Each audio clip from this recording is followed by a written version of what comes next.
All right. Okay. And then Riley. Let me just hold on. Don't go anywhere. I'm just trying to find out how to get this to presentation.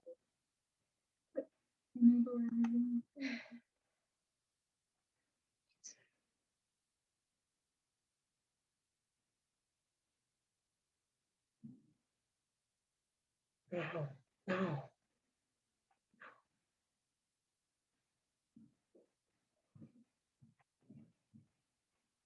Okay. Now, how do I get back to them? You're there. You have view options at the top. Right here? Right here. These are your view options. So you can make it full screen or you can make it, okay, go to like the second one, maybe. Yeah, and admit Marissa Paul. Let's let everybody in this situation first. The situation room. Okay.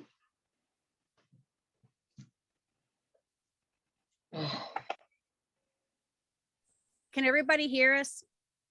Hi, Teresa. How do I make Hello. Teresa a co-host? All right, so go to her picture. Go to her picture And click more. right here. Yeah, and then make Make a co-host. There you go. You got it. Okay. Do you want to, Teresa? Great. Yes. There we go. Sorry, Teresa, we're getting all set up. We just made you a co-host for the second part. Okay. Can everyone hear us? Yep. Awesome. Sorry, we weren't prepared to do it on Zoom today. Bear with us. All right. So where's my I'm little in the thing? background. Look at that. Isn't that Yeah, but where's my thing to, oh, there it is. No, right there. All right, welcome everybody. Yeah, thanks. Bear with us. So, Teresa and I are gonna actually do this in two parts today. We do know that we're gonna have to double back another day and do marketing from last week, but we wanted to stay on schedule, so stay tuned when we're gonna do that. And we're gonna do Spark Session 3, Powerful Language Gets Results. And then Teresa's gonna do Ignite Elementals 3 open houses. All right? So feel free to ask questions along the way. All right, we've seen this throughout going on as far as what successful agents do every day, grow your business and run your business. And the agenda of today is understanding your scripts, purpose of the scripts, benefit of using scripts, memorizing scripts, a little bit of script practice. Don't know how much of that we're going to do because it's on Zoom, and some recap of AHAs. So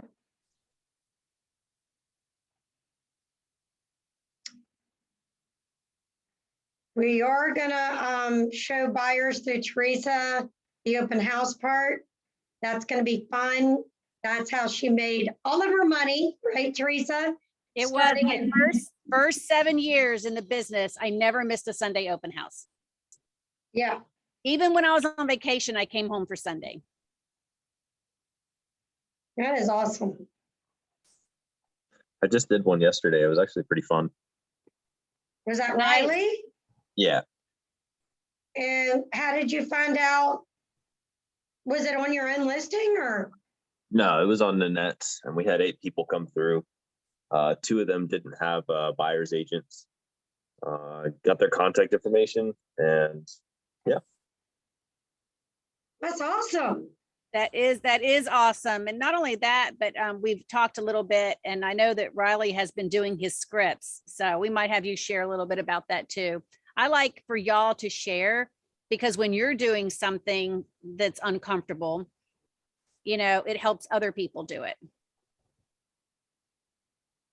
Did you use any of your scripts, Riley? Not strictly from the book. I've been really focusing on for sale by owners in the area, and I have a different script for that. And I think it's more of just picking up the phone and calling, even if you mess up, because once you start like talking to people and kind of learning, what to say and what not to say, and kind of your mindset, like it just helps you with practicing, actually talking live on the phone to people. Right.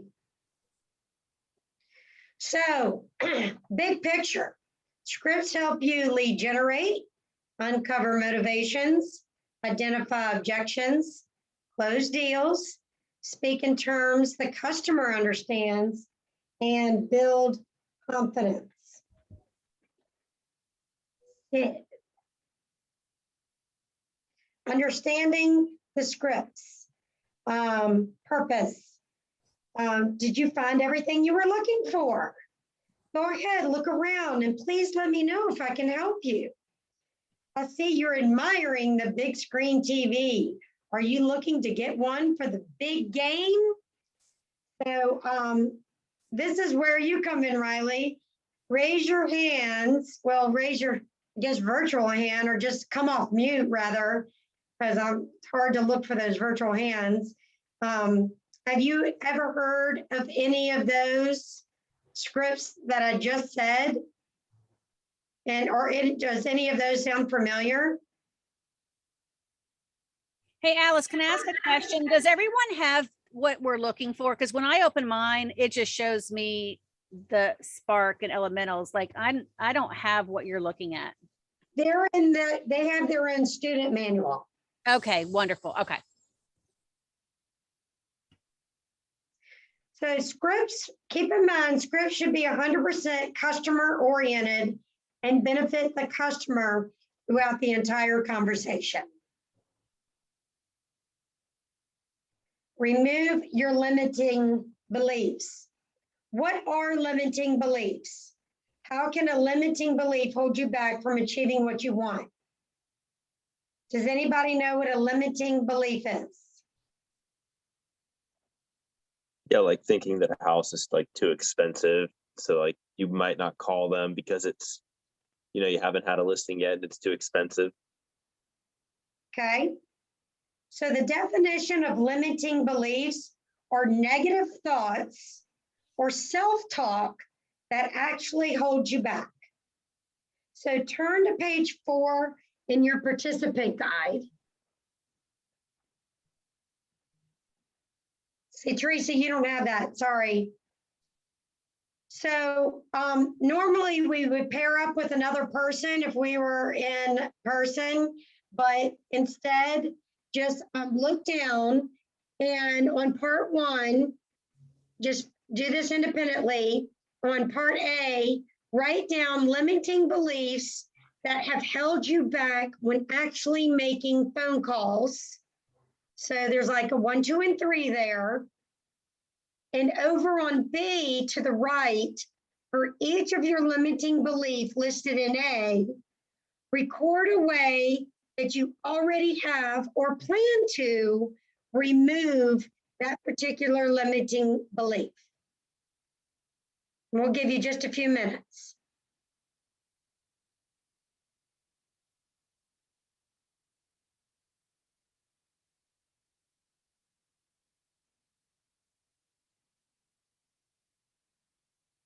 Teresa, this was a partner exercise, hard to do on Zoom. I know it is. And also typically we'll have the whole thing up here and it's not showing. So y'all forgive us. We'll make it better next time. Hopefully we'll be in person next time.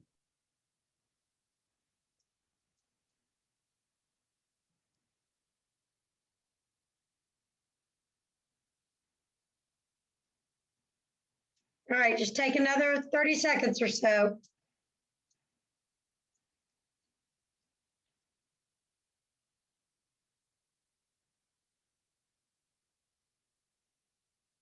Oh.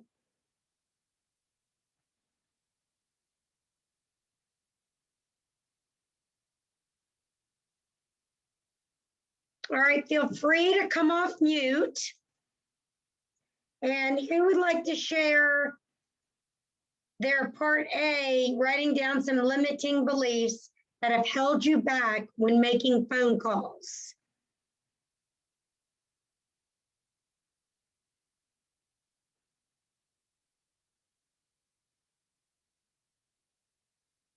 All right, I'll go first.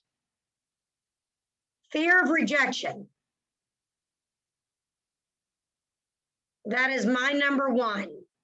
Because I just, everybody can't love everybody. And I just pour my heart and soul. And when they don't even want to talk to me, it personally hurts my feelings.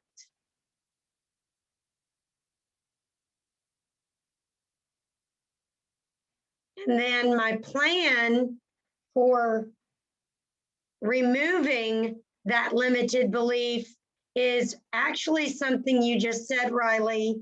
It's mindset for me, that I just have to tell myself that next phone call might go really well.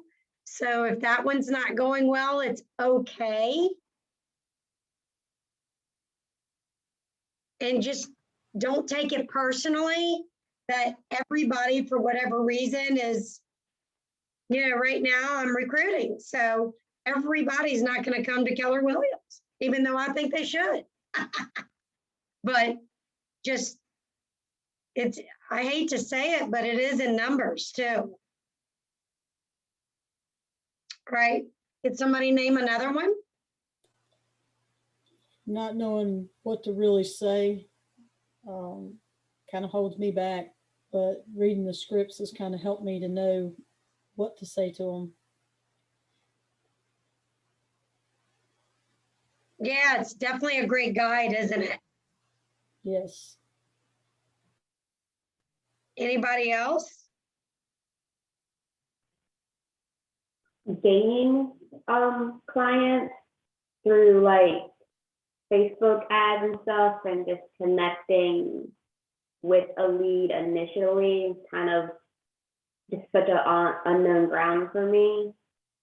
But I just taking a step and doing it despite having anxiety and fear is the only thing I can think of to better that. Okay. Teresa, how about you?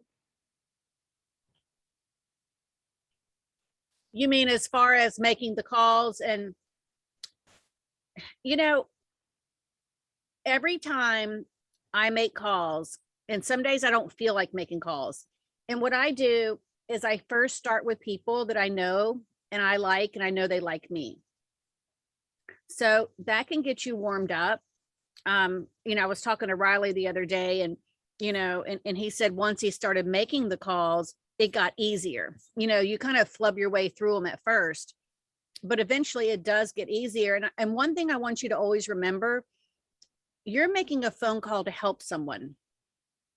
If they are needing to sell a home because they have it on for sale by owner, you could help them. There are several for sale by owners that I spoke with this year that had already had a contract on their house, and several of them were like $40,000 to $50,000 below what their house was worth. They were mortified when I told them, and they could not get out of the agreement. So you need to remember that sometimes they might be overpriced, but a lot of times they're underpriced and they can get taken advantage of. So like if I were to answer what you just said in B, a plan or understanding to remove that limiting belief, you just basically said it, understanding that you're helping people.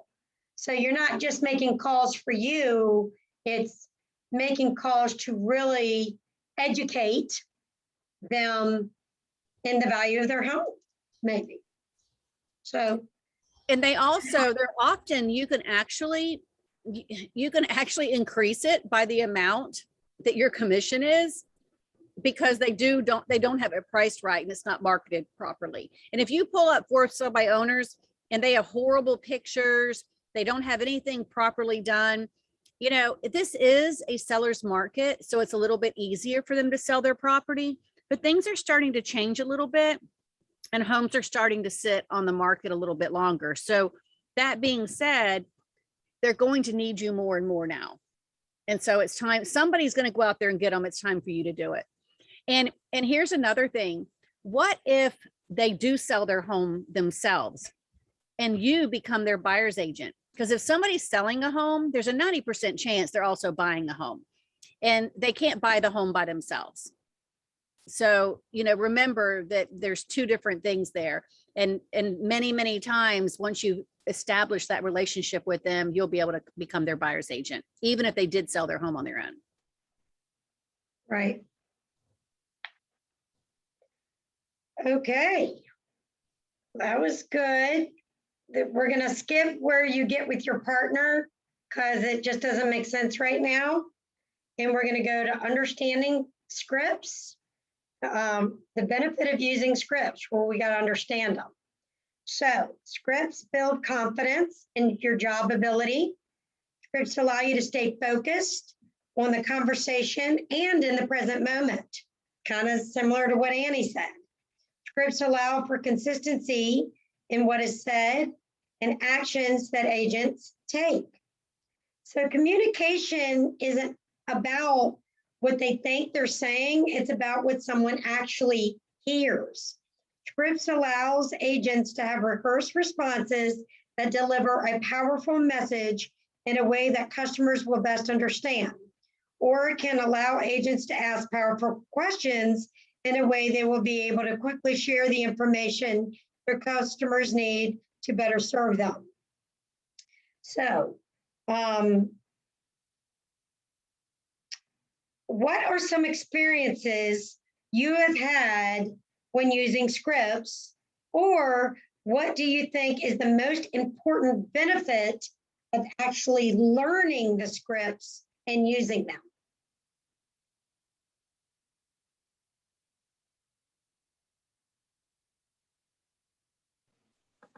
So actually learning the scripts, it makes you sound less like a robot because you're not reading it word for word as you're talking to them.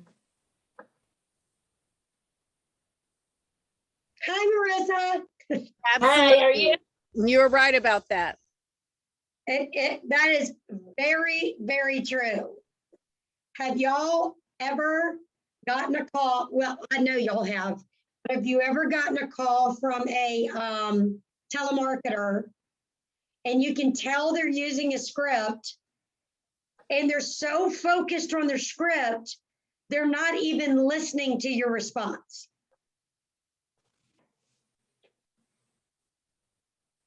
So how can that backfire?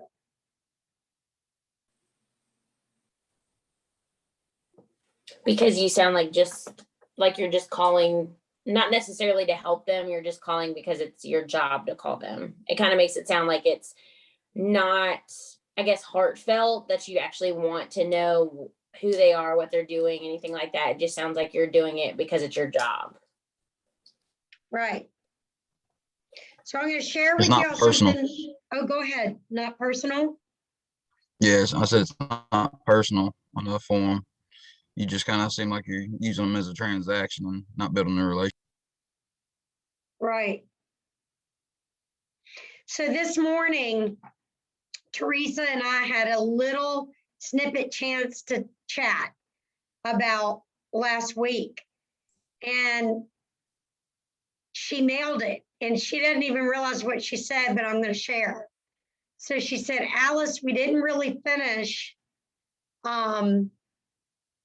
elementals of marketing at Ignite because we were so engaged in asking questions and really learning and understanding the part one, we didn't even get to it. Had she stayed on task and just done script of the book, would y'all have probably learned less or more last week than what you probably got out of the class? Less. That's right. Because one thing about scripts is you've got to, it's a balance. And engagement is part of the reason you started the script to begin with. So if you're just so mindful to stay on task of the script, you're losing of what the purpose was for the script to begin with. So Teresa took it, you know, a step further. Okay, we're starting the class, we're going through the scripts, if you will, the agenda, if you will, but then there was engagement of the class where y'all could learn. So the whole focus for us is for y'all to learn. That's kind of what I wanted to share with what happened last week. It's actually a great thing. And I wanted to give a yay to Teresa because you'll learn so much from her. And those of us who've been in the business a very long time, because we've probably been there, done that. And you can learn from real life scenarios. But the scripts are mindful and are very, very important to get you there, if that makes sense. And we've made many mistakes along the way. Oh, yeah. I could write a book on what not to do in real estate. And you don't know until you've done it that you shouldn't have done that, or that probably wasn't the best decision. So does anybody have any questions with just understanding the benefits of the script?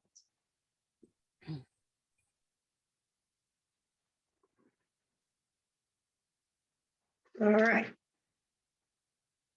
So how do you use them? So turn to page 5. It will say, understand scripts, role model. Memorization and practice lead to internalization of scripts.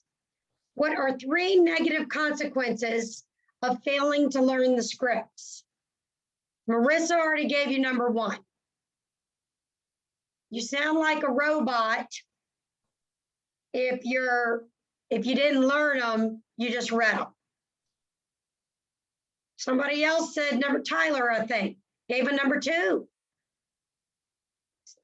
And you don't sound personal on the phone. What would be a number 3? You won't know how to respond to seller objections. That's a big one.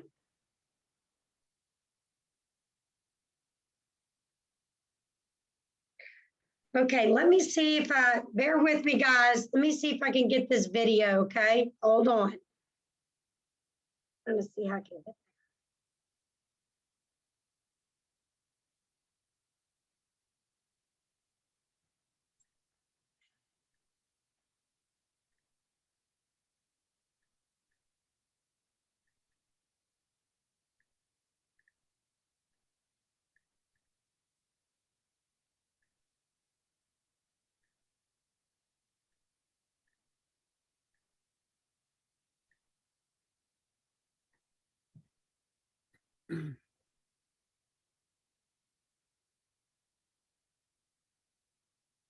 We couldn't get it the other day, Alice, the video. We could only get the sound.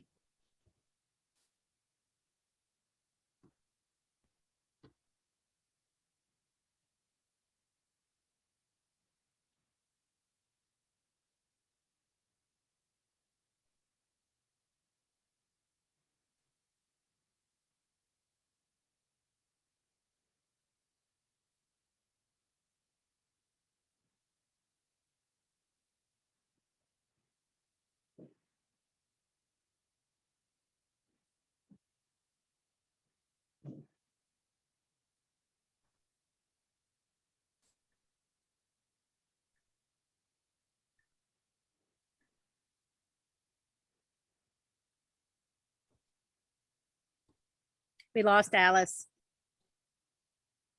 Can you guys hear me? They're watching a script. Yeah, I can hear you. I don't see the script, do they? No, I don't see any script. Yeah, Alice, there's not a script. We just sitting here waiting on Hear it? Alice. No, let's just keep going. Oh, That's what I was saying. It got really quiet. I'm like, We can't see anything. We couldn't see it Hey. last week. They could not watch that. They couldn't see that video. Nope. We couldn't see it Oh, last week no. either. I am so sorry. It was so good. Just send the link to everybody and then we can watch it later. Okay. All right. Well, shucks, muffins. All right. So turn to page 7. I'm sorry, guys. I thought y'all were sitting there watching the video because I saw it. All right. So page 7. Read 6-step memorization process. Read the first sentence of the script out loud 5 times. When you read your script out loud, you're engaging your eyes, your voice, and your entire body. Then repeat. Repeat the same sentence 5 times with a smile on your face. You will notice a difference in your tonality when you say it with a smile. Try standing in front of a mirror. Watch your body language as you repeat your script.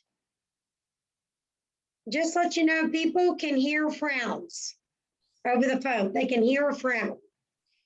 Then read the second line of the script out loud 10 times while smiling. Say the script from memory. Recite the first 2 sentences out loud 10 times with a smile. If you make a mistake, start over from the beginning. Continue adding 1 sentence at a time, repeating 10 times. Anytime you make a mistake, just go back to the beginning. Then say the entire script as fast as you can 5 times in a row. Your chances of stumbling when reading the script at a normal pace after you've practiced and chanted them is very small. So that is 6-step memorization process. Good. Do you want to do, Teresa, do you want to do role play of understanding scripts, or do you think it's too hard? Yeah, Zoom? I can't see anything. So I'll just move on to the open house when this is finished because I don't have anything information in front of me except for my open house. Do you not see my entire presentation? No, that's what I was saying earlier. Their presentation's not showing up. Does anybody see her presentation? No, I can only see like the command. Yeah, it's like Yeah. her desktop. Yeah, all Yeah, your Yeah, we computer can't you see desktop. anything. It says I am screen sharing. That is I know. crazy. I don't know what's going on, but let's just move forward. That way we'll be able to, because you guys do have the book, right? That shows goes by what everything she's talking about. And you have the open house book. Okay.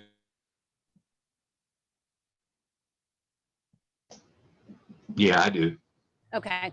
Does everyone have their open house book? Because I want to make sure with that one too, that y'all are able to follow along with it. Yeah, it's like the next Yeah. section after this one, right? Yeah. Mm-hmm. I'm so sorry, guys. I thought y'all been seeing everything. It says I'm screen sharing right now, and then it shows what I'm screen sharing. All right. Yay.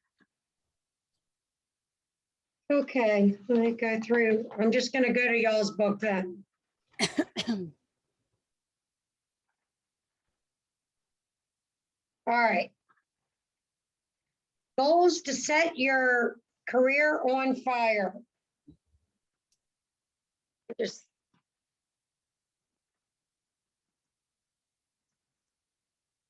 Does anybody want to go to the back of their book and pick a script and practice with us? And then instead of me screen sharing, I'm just going to go back to Zoom.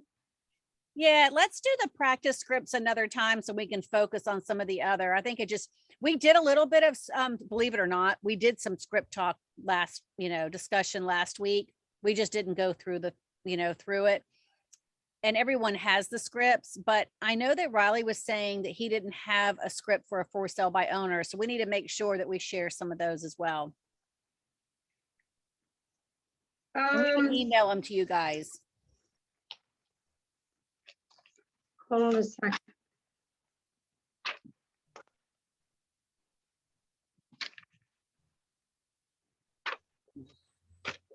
Teresa, honestly, the last thing I have is just goals to set your career on fire. Add 10 contacts, have 10 conversations a day, do 10 handwritten notes, and 10 home previews per week. Now, obviously, this would be probably for a full-time agent. You might, if you're a part-time agent, you might want to cut that in half so you don't get overwhelmed. But that's overall goal of Spark is for participants to get your first appointment. So the tasks on the slide that you cannot see are activities they need to be taken to help to reach their goal for their first appointment. So Teresa will tell you how to add those 10 contacts. That's and 10 conversations a day. That can still be with family and asking who they can help or friends they know. 10 handwritten notes is Marissa. I'm going to brag on her a little bit. She did a nice little story on Facebook of her big why. I almost started crying yesterday when I looked Oh, at Marissa, please share that. Please share that with me. Marissa, do Okay. you mind reading what you put on Facebook yesterday? No, that's okay. I'll pull it up. My phone is right here. Hold on just a second. It was so special. That was one of our homeworks, was to create your big why. And not to put anyone on the spot, but we might have to all share our big why by the end of our Ignite series. Yes, so I started my Facebook page and got everything kind of set up, and then I posted it on there and I shared it on my personal page also. So it says, hi, first of all, can you guys hear me okay? Is it echoing? We can hear you. Okay. It says, hi, everyone. I wanted to let you all know a little bit about my story and why I got started in real estate. We, as a family, started our home search about 2 years ago as first-time home buyers. And to tell you that is scary is an understatement. Throughout our process, I had noticed that we did not get or have all the knowledge we needed to feel comfortable to make a life-changing purchase. With not having that great feeling and confidence, I felt I made the decision that I can do this not only for my family, but make sure other buyers or sellers understand their process and feel comfortable in order to feel happy with their decisions. My ultimate goal as an agent is to make sure that anyone I work with is happy and confident, because real estate is a purchase or accomplishment to be proud of. That is Yay. awesome. That is awesome. See, because you spoke from your heart and it wasn't all about what they can do for you. It was what you could do for them. Yep. And really that's why we did start. It was just because, I mean, I felt like there was people out there that probably had the same situation. So why not make them feel better? Like I would, do the golden rule, do unto others as you wish to be done. So. That's awesome. That was beautiful. Thank you for sharing that. Thank you. Okay, everyone, remember that was your homework. So if you haven't done your big why yet, I'd love it if we could share that on every, class that we do. We could share a different person. Yeah, I love that. I love that. So basically, my homework on this little section is going to the back, which there's all these scripts provided. Just start grabbing a few, do that 6 memorization tactic of what you're going to be working on, and do it in front of a mirror so you can see yourself smiling, and you'll get better and better at it. And just like Riley said, you'll start to almost format your own personality into that script. I'll tell you, my scripts are a little different because I'm scripting to talk to other agents about our company, but I'm kind of doing the same thing y'all are doing, trying to build your business. I'm trying to build our market center. And I started with the script and I'm like, no.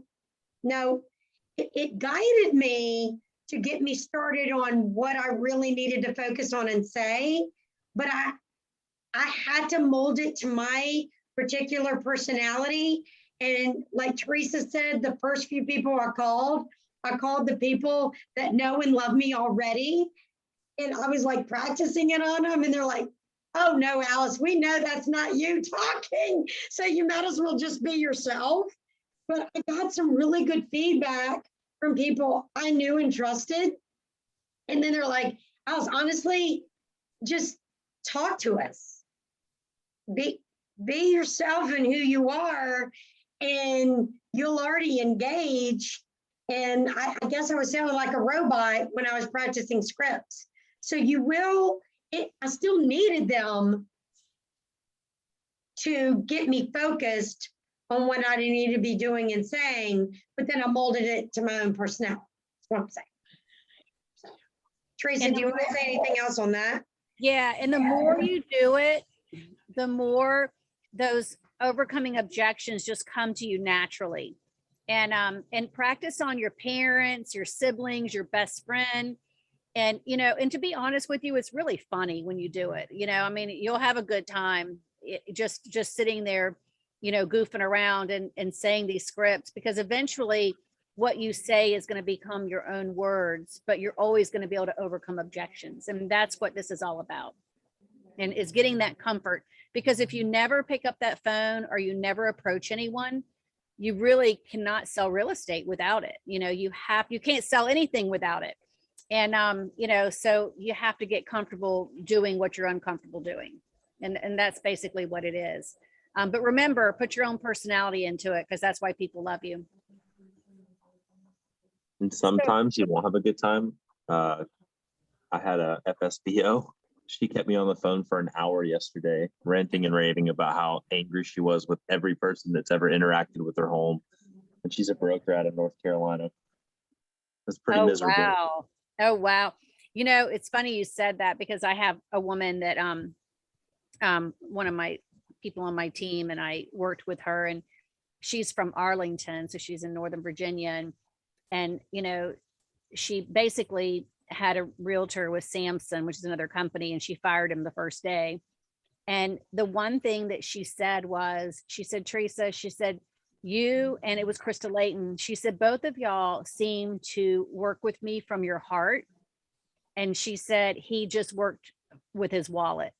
And if you remember that, we talked about this last week, that you honest to goodness have to go out and show people that you care about them. And if you don't care about people, then you shouldn't be in the business. But I know everyone on here does, because y'all have been amazing, you know, to work with. I told Alice, I said, I love this class. Like, y'all are just so engaged and great to work with. But just remember to, you know, to lead with your heart, and then good things will come to you. Are you guys ready to learn a little bit about open houses? Because they happen to be my very favorite thing in the world in real estate. I don't do as many as I used to do, but I did spend 7 solid years of my life, and I am not exaggerating, on Sunday open houses. So we're going to learn a little bit about what to do to make an open house worth your while. I did not know some of these things when I started in real estate, because we did not have Keller Williams here to teach us. So I had to kind of stumble along my own way, but there are some great ideas here, and it helps you engage with people and get more people into your open house. So you guys ready to go? Yeah, Teresa, before I go to mute, I just wanted to remind them in their book near the back, it's called Spark Script Book. And if you go to page 6, 10, if you go to page 13, which doesn't say 13, 13, 14, 15, and 16 is all about open houses. And it's called Open House Countdown Checklist. And then Open House Safety. There's 2 pages on safety. So just make sure when Teresa's done, you please take a look at that. She'll be going over a lot of this, but a lot of it's also in your book. Okay, Teresa, go. Wonderful. Yeah, guys, I want to talk about safety real quickly. I don't want to scare anyone, Because this doesn't happen often, but we do have an agent in our office who was viciously attacked at an open house, for those of you who are new and don't know this. And she barely survived. So it can happen. And, you know, this was probably someone on drugs who just wasn't in his, you know, right mind. But I just want you to always be very careful. So we're going to talk a little bit about safety on this.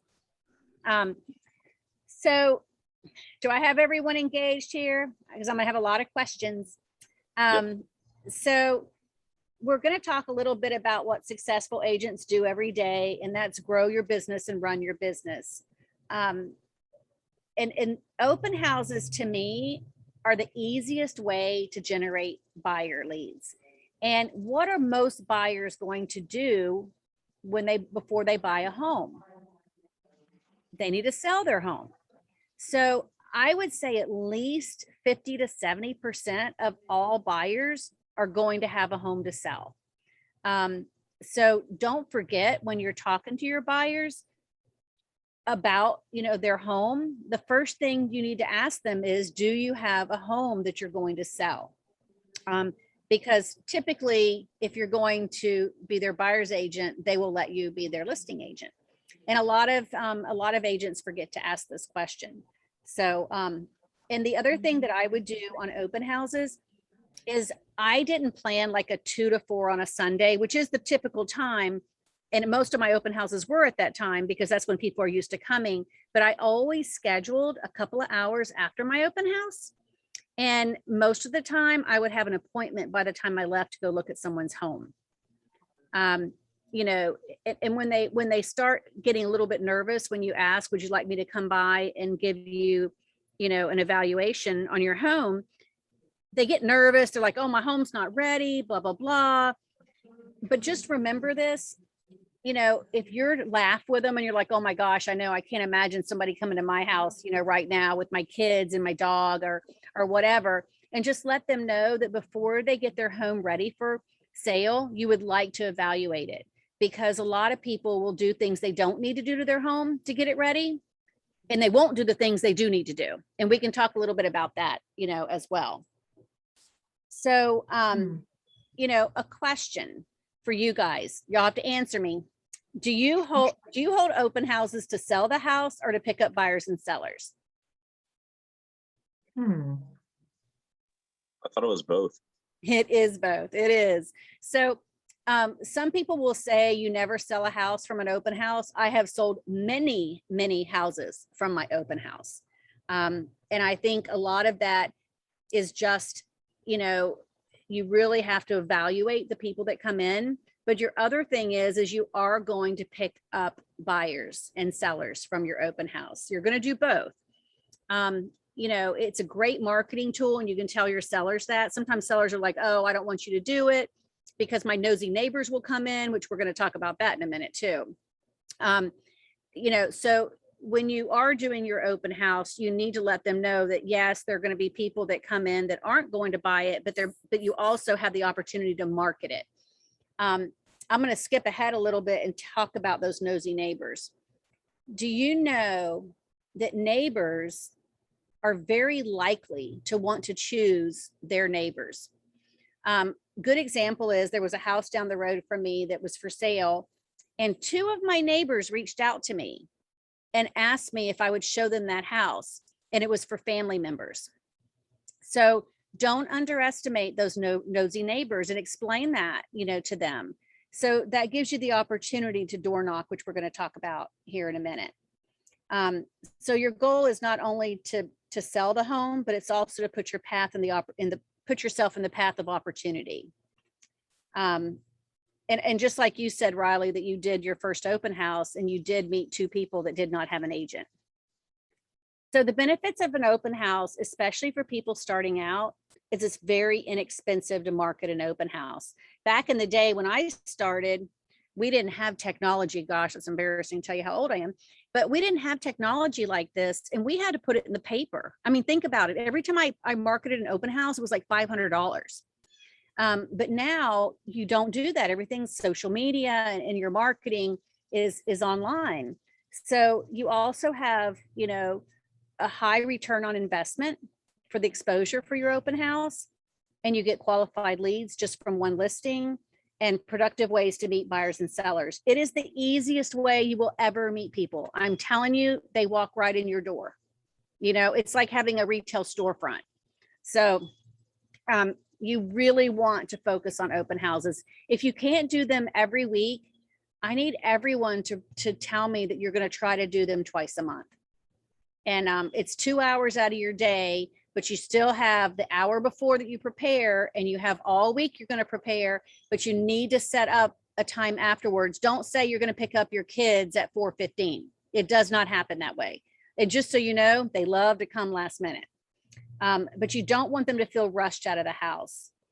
You know, so holding an open house consistently can be very rewarding and profitable. They are very inexpensive and have a high return on investment. So just think about this. If you're starting out, what is the one thing that you have that's free? And that's your time. You get a lot of high exposure. According to NAR, Profile and Home Builder Sellers, 51% of all buyers used an open house as a source of information in their home search process. So think about that. 51% of all buyers, you know, and guess what they're going to do? They're coming straight to you. You need to make yourself a little bit different though, because they're going to be going to multiple open houses, and you need to set yourself apart. And that's with lead generation and being prepared. One thing that I do with my open houses is, you know, the first thing that you should do when they walk in is you want to greet them. Don't physically attack them and make them uncomfortable. If anyone's ever, you know, been in a clothing store and the lady is so aggressive, you know, women, we put up with it more than guys will, that they're just on you the whole time. But I usually, you know, smile at them and I greet them. You know, I'll give them a little flyer on it. And I myself do not have them sign in the second they get there. I warm them up first. Everyone does it differently. You know, you can tell them for safety reasons that you want them to sign in. And then often, you know, I'll just say, you know, take a look around. If you have questions, you know, I'm happy to answer them. And then I always say, and if you like something about this house, but it's not exactly what you want, I have a list of other homes that are on the market that are similar with some different attributes. So right there, I've already set them up and grabbed them, and they're like, okay, I need to come back to her because she has some answers. And we're going to talk a little bit about that too. Do y'all have any questions? Yeah, so if you sell the home, like if you find a buyer at the open house that you're hosting for another listing agent, if they don't have a buyer, then you get the commission, right? Yes. So if you host the open house, the listing agent, they get their percent. Say it's a 6% commission. It isn't always, but that's the average. And so they get their 3%. But then if you bring the buyer, then you get the other 3%. Now, what if they have an agent that they're in contract with? If they have an agent, then you don't get the commission. Okay. Yeah. So if they have an agent, you're just very nice to them. Now, I'm going to tell you, you don't want to steal somebody's client, but I will also say that some people will tell you they're working with someone when they really aren't, and they haven't signed anything. And some people might be working with someone that they haven't signed, and they really are not getting any benefit from them at all. So the nicer you are to everyone, again, remember that thing, leading from your heart. The nicer you are and the more helpful you are, the more likely you are, you know, to get a client in there. You're not trying to get them to fire their agent, but it does happen. And sometimes they're just telling you that just because, you know, they want to get warmed up to you first. But yeah, you basically are not going to get anything if you host an open house for another agent and they have an agent. So if you don't have a listing to host an open house, you can also ask a fellow KW agent. I have them often, you know, because there are times when, you know, even my team can't handle them all. So and a lot of times I just let people do it anyway, because I like to help you guys. So if you want to do one, you know, let me know. We do like to do the buddy system at time, you know, as much as we can. You know, after what happened to one of our agents, you know, we have become more cautious But in the state of Virginia, it's just been so rare. I think NAR said it's been 20 years since somebody was attacked in an open house, and it just happened to be one of our agents. So you need to be very careful when you're there. So we're going to talk a little bit about open house prospecting model. It's not all about just showing up there and hoping people come. So we're going to go through that. I'm just going to skip through here. So you're going to prepare for your open house, and it starts the week prior. Okay. That's why when agents ask me, I always say, call me on Monday and I'll let you know if I have one, because Monday is when you start preparing for your open house. You're going to prepare, prospect, and then pursue. So tell me a little bit about what y'all think that you would do if you were preparing for an open house. Go. Yes, Miss Alice. So I was also very successful, as you were, in building my entire database off of open houses. But I did it by going and introducing myself to the neighbor on the left, the neighbor to the right, the neighbor behind, and the neighbor across the street. And I invited them to the open house, and I introduced myself, gave them my card, and said, listen, I am the listing agent. I'm going to be doing an open house. Wouldn't you love to choose your own neighbor? If you have any of your family and friends in the business of getting ready to look for a house, please let them reach out to me. And so I was kind of doing a cold call, right? And but I invited them to the open house as well. And would always say this: if this property is going to be shown and you live on the street, if an agent inadvertently leaves a light on or something like that, and my people aren't home, will you please reach out and call me so I can come over and make sure the lights are turned off the way it normally is? And they would always be like, wow, she's really taking care of my neighbors. So I kind of did a twofer. That's the first thing I did. And the second thing I did, I sent an email to everybody in my database about the open house, letting them know it was coming. And that was another touch and on my database, because you know how we try to have those 36 touches. So I've tried everything in my heart. How do I touch on my database with a reason? I would always let them know about the open house. Sometimes, Teresa, I would get a call from that email about the open house of just, oh, that's right. Alice was my realtor. Hey, Alice, I have a friend looking for a house. So I was getting business just showing off my open house. Then the seller was excited because they saw me advertising their open house. So those are just 3 quick little things I did, but you're absolutely right. I had to start on that Monday. I mean, it was a week event getting prepared for that open house. And it also gives you, you know how you're like, oh, great, I'm supposed to contact 10 people every day. This gives you a reason to contact them. It makes it so much easier, you know, and I mean, tell your friends and your family. And Alice is right. You want to go.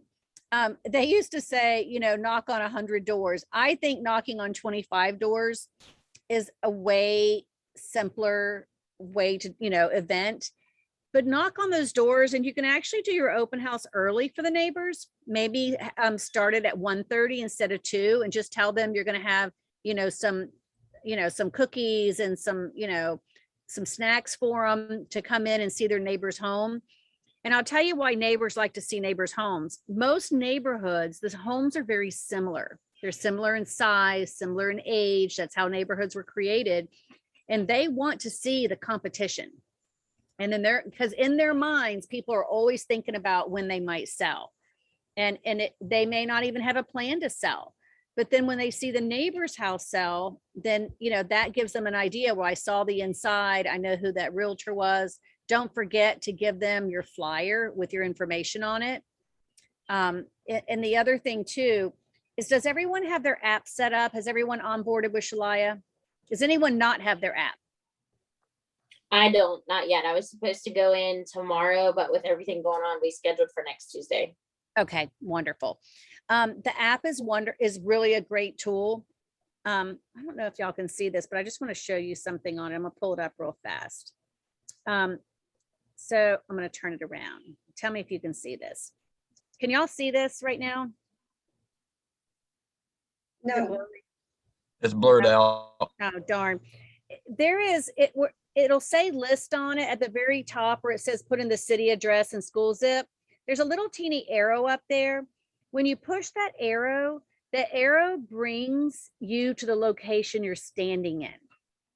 And you always, and that's why I like to send my people the app. Like when my people come into my open house, I stand there with them and I have them upload it while we're standing there. First I show them mine and then I'm like, hey, let me show you something on yours.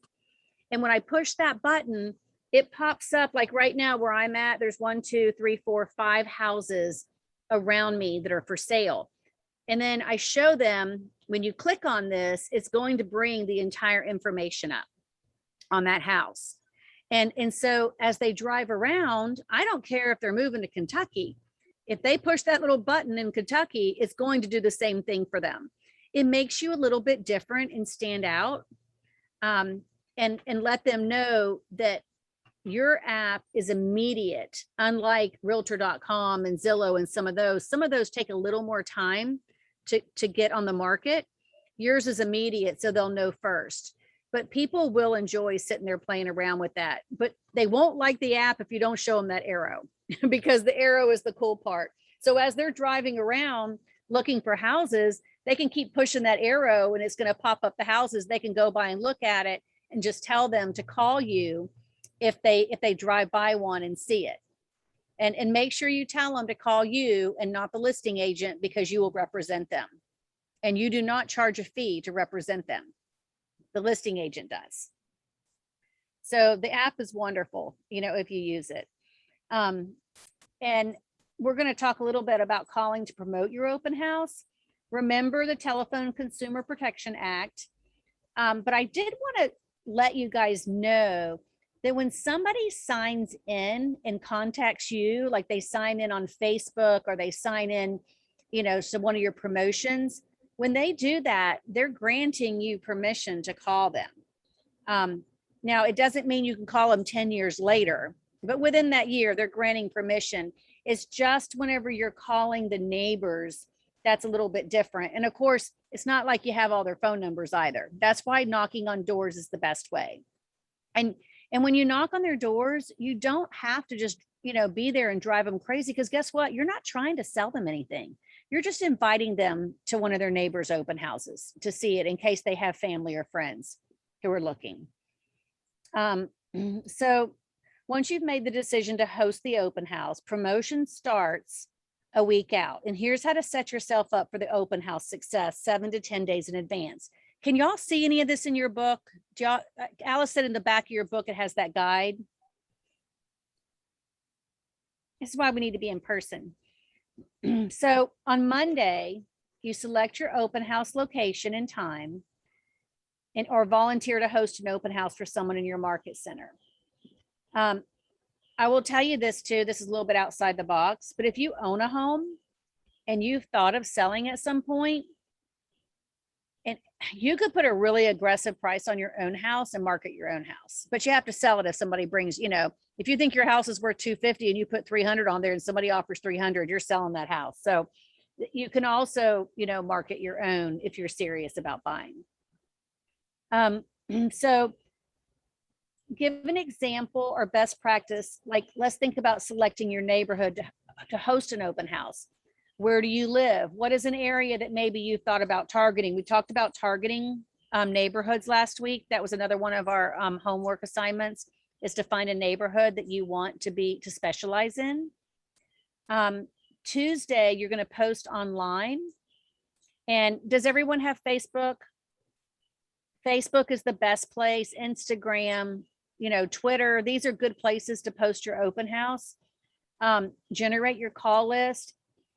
You can't call 25 neighbors if you don't have their phone number. You're going to have to knock on the door. And And as you knock on the door, you're going to start getting information from them. You know, again, just adhere to the do not call policy, but there's not a policy for knocking on a door. Wednesday, post online. Again, you notice it says post online every single day. You are going to post this open house online. Install the KW Consumer app on your phone, which is the one we were talking about, and put in a yard sign. Thursday, post online again. Invite your database. If you don't have a database, everybody here is starting to create a database. If you don't have one, then just invite everyone that's on your phone. Remember, I told you that if you talk to Shalaya, that Scott Leroy can upload your entire database into Command that's on your phone. And so on your phone and in your computer, you probably have more people than you think you do. You know, a good example is when he uploaded my computer, I had someone that I grew up with in Florida. They reached out to me and asked if I could refer them a realtor because I didn't know that they had uploaded her into it, but they did. And she's very, you know, communicates on a regular basis with me all the way from there. So you don't have any idea who it might reach. So you want to invite your database, and you want to return any yard sign calls because you're going to start getting yard signs. So does everyone have signs? That's another question. If you do not have your own open house signs, at the office, we do have signs that, you know, we can loan you, but if you don't have open house signs yet, just go to, you know, Lowe's or, you know, the LAR, you know, where you've done your classes, or RVAR, go, and they usually have signs you can purchase because you need to put the signs out there with your information on it. Does anyone need help in ordering signs? Because you want to make sure that they're specialized to you with your photograph and your information on them. Yeah, where would you get those? So I get mine from Oakley. If I'm just getting writers, then I'll get them just right down the road from our office. There's a place called Steve Sign Works, but I usually go through Oakley, and we can get you some of the links. Because, you know, even if you just order one sign or 3 signs, you really want to customize your own with your own branding, an open house sign. And you can, you know, they have flags and they have just different things to set yourself apart. But everyone eventually, you know, I know it's expensive to get started, but eventually you need to have your own signs. If you're on a team, you don't have to worry about it because the team will handle that. So again, on Thursday, you're going to post online again. You're going to invite your database, return yard sign calls, because some people will call you from the yard sign, and email property-based internet leads. Friday, you're going to post online again, prepare market stats and comps, print and digital, and print open house flyers. So you do want to have a packet. So you prepare your packet, you want to have a sign-in sheet. And that's something we can help you with as well. And it's going to be, we're going to discuss that in here. And then you want to have flyers in there to hand people. Back in the more print days, I used to also print out like 5 houses that were similar to the one that I was doing. And it might, if this was a 3-bedroom, it might be a 4-bedroom. If this had bedrooms upstairs, I might have one with bedrooms on the main level. If it didn't have a garage, I'd have some that did have a garage. If it was 300,000, I'd print some at 250 and some at 350. So you want to come prepared to be the agent that knows all. Now that we have digital, it's a little bit easier to just go ahead and pull up your app and show them the other houses and tell them that you're happy to send those to them. Again, that is why they will give you their email address and their phone number. When they write it down, you need to repeat it back to them, because some people will write it and they'll purposely not make it legible, or some people just have bad handwriting. So you want to read it back to them. And the second open house is over, you need to return those calls and you need to send them what you said you would send them.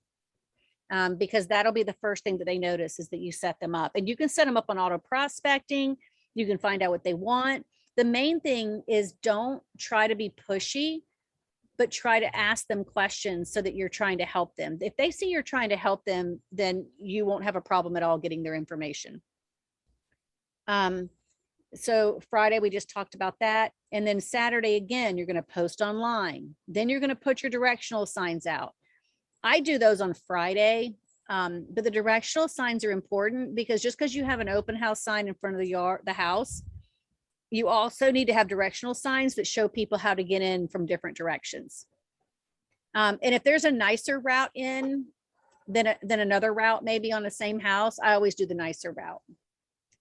And then on Saturday, again, post online, place directional signs, door knock the neighborhood, use the script when door is answered, and or leave the flyer if unanswered.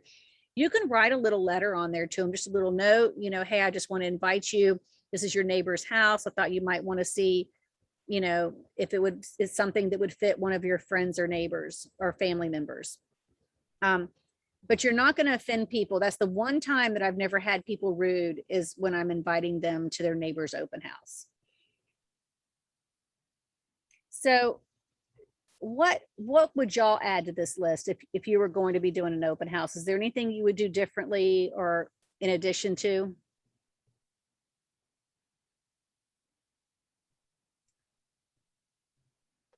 I'm not sure if you mentioned it, but the homeowner preview was very helpful as well, because they knew all the little personal things about the house. Yes, yes, yes. You can contact the homeowner and do a preview. It's very respectful, and you will hear more things about the house. No, that's a great idea, Riley. You just need to make sure that the person you're doing it for, the agent, is okay with you contacting, you know, their seller. And then you also, you know, what are your favorite things? What on here? Tell me the things we just talked about that you're uncomfortable doing, that you wouldn't want to do, or that would be more difficult for you to do.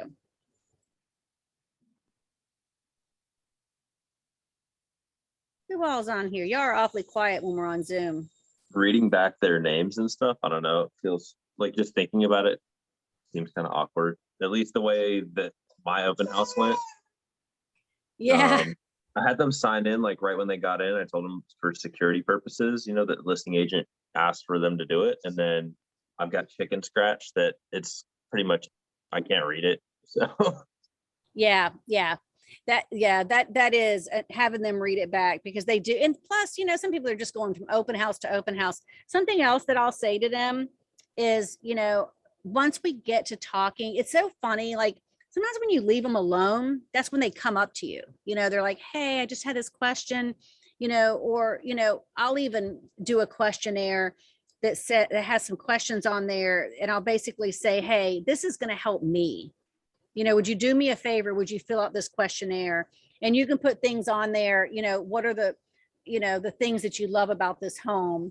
What are the things that you think that we could do to improve this home, you know, to sell? And what are the things you feel like, you know, that you could see yourself living in this home, and what would you change? So if you keep going through this script where they go from room to room and they fill it out, it helps the seller, but it also helps you determine what they're looking for. So you ask them to do you a favor and just, you know, like a 1 to 5, you know, what do you feel about the living room from 1 to 5, you know, for your family and your needs? This helps you understand them a little bit more. And the whole part of doing the open house is to get buyers and sellers and try to sell that house for the current owner. So prepare your plan for success, the location, the time, traffic patterns, local practices. You know, a huge part of the preparation should be considering the location and time of your open house. I will tell you, you can do an open house at any time. But for the best time that you're going to spend, I have found that for some reason, Sunday 2 to 4, people are like sheep. I mean, they're so used to it that that's when they're more likely to do it. They do it right after church. But you also want to make sure that you know the location of your signs. If somebody can't find your open house, it doesn't really do you much good, because you also want those spontaneous people that are driving home from lunch after church who just happen to see the open house sign. So you want to make sure that you are in the path of traffic. You know, we can talk about a competitive time to host an open house, and around here, it really has been Sunday 2 to 4. You can try to create your own timing and maybe get the people that aren't going to be going to all the other agents' open houses. So role model door knocking. Door knocking, again, we're going to say this, do not leave this out of your open house, arsenal. You've got to get out there and door knock. It's an excellent way to get interest in your upcoming open house. We're going to do a script, and I'm hoping that we have it here. Oh, here we go. So before the open house, door knock to invite the neighbors. And when you feel like weird about it, you don't have to do it the way this is said. You can say, hi, my name is Teresa Grant, and I'm with the Realty Group team and with Keller Williams.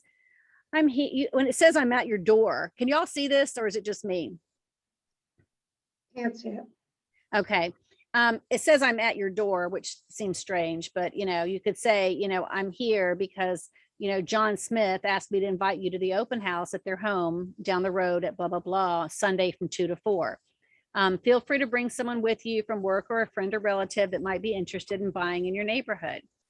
By the way, when I find a buyer, I'd like to be able to share with them what people like about the neighborhood. Might ask you what it is that you like about your neighborhood.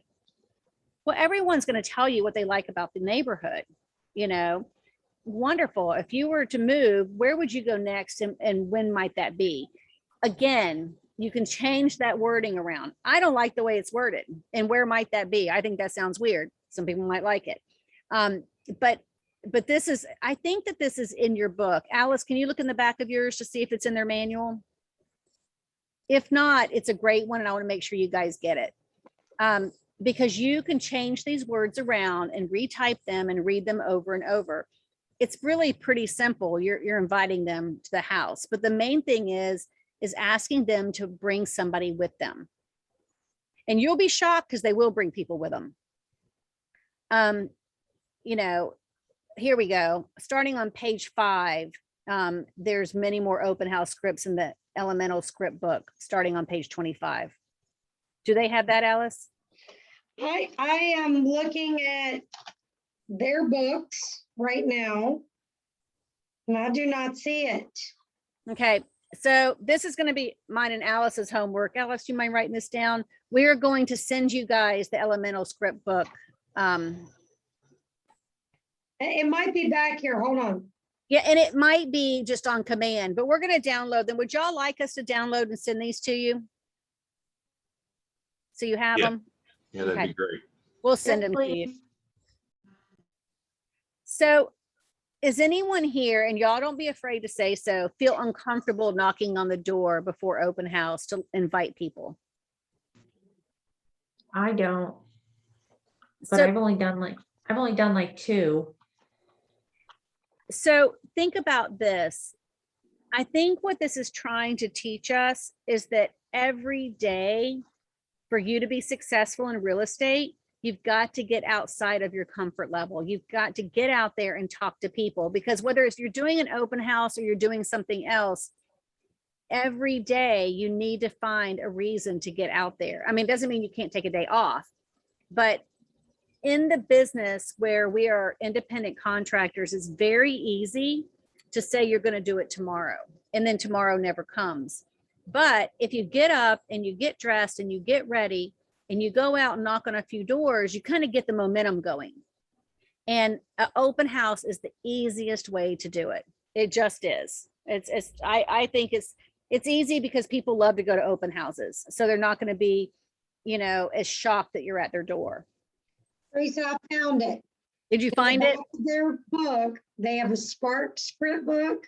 They have an Elemental script book, and it's behind Spark, and it's on page 24 and 25 in their handbooks. Wonderful. Okay, you guys do have it then. Yes. And y'all keep these, because these are great tools for you to kind of put on your bookshelf and have with you. So we're going to talk a little bit about social ad campaigns. How many of you have played around in Command? It's a little daunting. So, these are some things that everyone has to learn. And we're going to be working on this as well when y'all want to come to Ignite. Hey, Riley, Shalaya said she went through the campaigns a little bit with you. Do you remember the Yeah, he campaign? did. Yeah. How easy were those to grasp? Do you feel like because I know that you just did them and I want to find out from everybody else if we should do really a class on it where we just sit there together for 2 hours and we just create campaigns. Yeah, I would do a class on it. Yeah, it's kind of funny because like you go through so much, you get a little bit overwhelmed, and then I think it just takes some time. Has anyone on here done any campaigns yet? I think a class would be good because I don't actually even remember what it is. I know. Okay. I appreciate y'all's honesty because only because I sell too, and I understand, that you learn something and then you're like, oh, great. I had to have Shlaya reteach me again because my assistant used to do it and she moved to Northern Virginia. So not Claire, but my other one. Then she's the one that did my campaigns. So when you go in, I'm just going to go through this really quickly. You name the campaign so you can identify it later. And I always put the house that it is and the date. I like to know what the date is. And then you want to select, a goal for the campaign. You can do event awareness. There's just different things you can do. But the most important thing I want to tell you, the reason I want to give a class is there is a button when you're doing the campaigns. One button asks people to sign in and you gather their information. Another button, because I've accidentally done it, another button, when you unclick it, all it does is send stuff out there and it doesn't ask for anybody's phones or, emails or information. Well, that's kind of a waste of your time, in my opinion. So I spent $50 and I got 0. And I'm like, why did I get 0 clicks on this? Because it didn't ask for anything. Can I intercede and tell them something else you do? And I don't even think you knew you did it. Teresa might not even know this because somebody else was doing it for her. But any agent that came with their buyer, she did lead capture of the agent's email address and put it in command. So that agent also gets added to the open house campaign on her future open houses. So Teresa may not know this, but I went to one of her open houses a couple of years ago, and somehow I'm in her command, and I get an email every single week on her open houses coming. But what it did for me as a buyer's agent at the time, because I was with a different company, I actually opened it up to see if she had any open houses coming as another agent for my buyer. So don't be afraid to put another agent's email address into your open house campaigns, because ultimately you're trying to do what? Sell the house for your seller.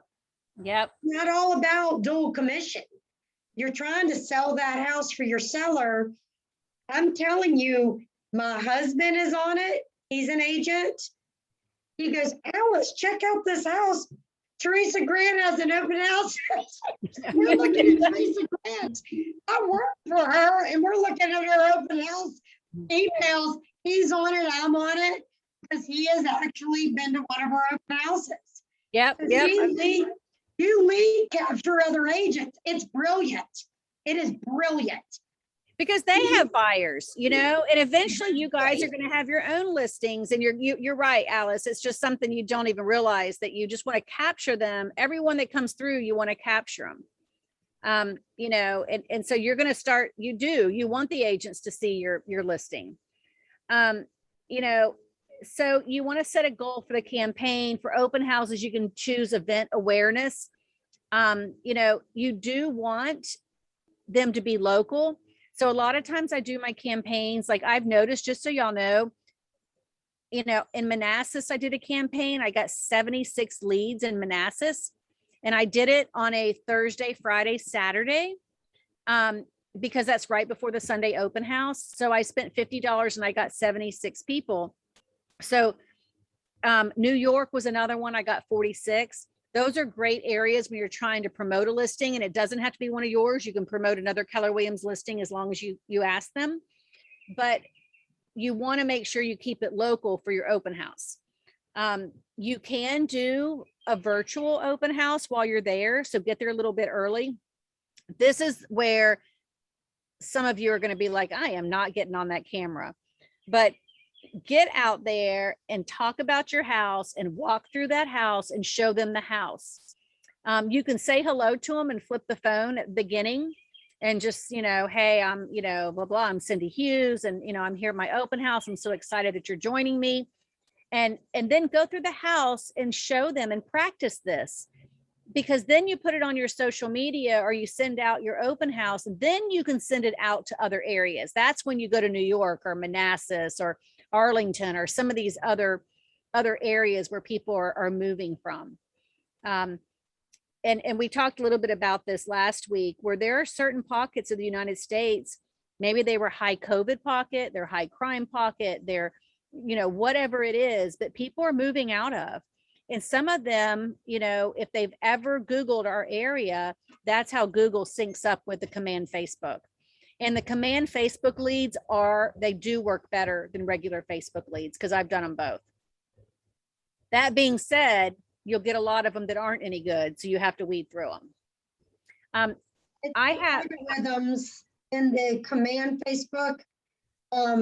Keller Williams International pays an amount to Facebook. They have a relationship, and the way the algorithms work, it gets higher target audience.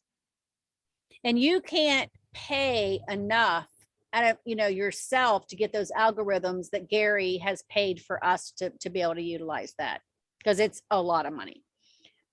So they do work. And I have a script, and I can send it to you guys if you want.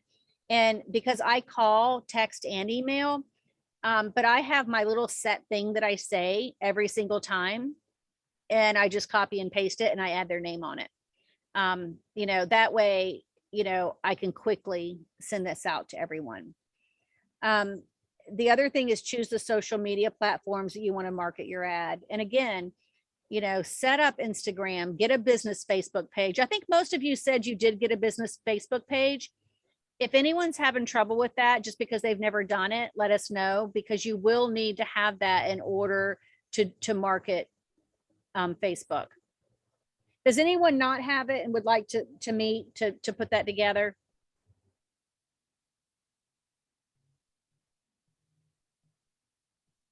So getting the word about your open house has never been easier with the use of campaigns in Command. Choose from dozens of professional, vivid designs. Okay, so I can send some of these links to you guys afterwards, and it'll help you. I'm going to pull one of these up. But I'm happy to, oh, no, I lost this. Hang on a minute. Where'd I go? I lost my thing.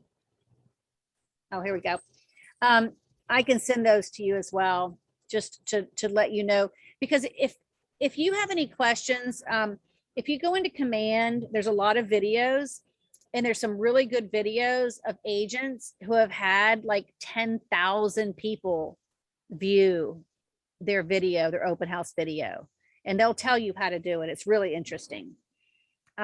So prospect, promote, and host. Again, build rapport, greet everyone when they walk in the door. Everyone has their own way of having their guests sign in. You do what's most comfortable for you. Again, like Riley said, where, he went up right when they came in and said that the agent would prefer, everyone sign in. What I tell them myself is that the homeowner, for security purposes, would like for you to sign in. Don't forget to read it back. You will never be able to decipher most of what they write.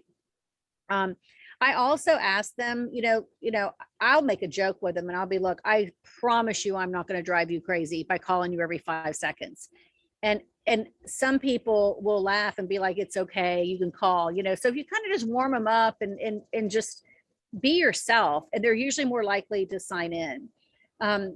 But I like to sign them in whenever they're ready to talk to me. Qualified leads, ask probing questions, identify willingness. That, again, those probing questions is you're not attacking them. And that can even be when you go back to reread it once they've looked around a little bit.